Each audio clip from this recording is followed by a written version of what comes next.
তো hi guys, দেখো আমার গেট আপ দেখে বুঝতে পারবে আমি একটা রিলস বানাচ্ছিলাম, তো তাই জন্য আমি একটু সেজেই ছিলাম। দিয়ে তো আমি রিলস বানাতে বানাতে এখানে চলে আসলাম যে বোন বাড়ি ফিরেছে, তো খেলে যে ও কিছু প্রাইজ পেয়েছে সেগুলো তোমাদের সঙ্গে শেয়ার করার জন্য, কী কী প্রাইজ পেয়েছে আর কিসে কিসে প্রাইজ পেয়েছে।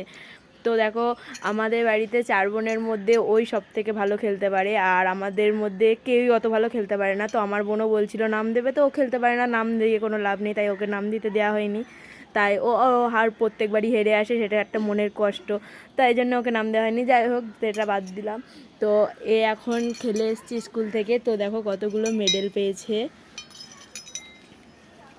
তো যেখানেই খেলতে যায় খুব ভালো করে খেলে, আর দিয়ে তারপরে কিছু না কিছু প্রাইজ পাই। যেমন পাড়ার কোনো খেলা হলো সেখানেও নাম দেয়, একটা খেলা থেকেও গামলা না থালা পেয়েছিল। তো যেখানের প্রাইজ যেরকম থাকে, তো এটা হচ্ছে আগের বছরের প্রাইজ পেয়েছিল, এটা এই দুটো পেয়েছিল আগের বছরে ও, আর এবছর পেয়েছে যে এটা এই দুটো পেয়েছে। তো ওকে তোমরা সবাই খুব ভালোবাসা দিও আর আশীর্বাদ করো যাতে ও এইভাবে খেলতে পারে আর আরও প্রাইজ পেতে পারে, আর আরও বেশি করে ভালোবাসা দিও আর আশীর্বাদ করো যাতে ও আরও বেশি বেশি প্রাইজ পায়, আর ওর মনের ভেতর আগ্রহটা বাড়ে যে ও যাতে খেলে প্রাইজ পাবে। আর খেলাধুলা করলে জানি মানুষের শরীর ভালো থাকে, মন ভালো থাকে, আর তাই জন্যে। আর ও খুব সুন্দর খেলে, আমাদের বাড়ির মধ্যে আমরা কোনোদিনও প্রাইজ পাইনি খেলে, আর আমরা খেলতে পারিও না, এক কথায় বললে চলে ঢ্যাপস।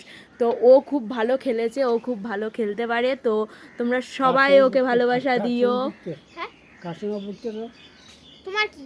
তো বাই গাইস, তোমরা সবাই ভালো লাগলে একটা লাইক করো আর কমেন্টে জানিও তোমাদের কেমন লাগলো ওর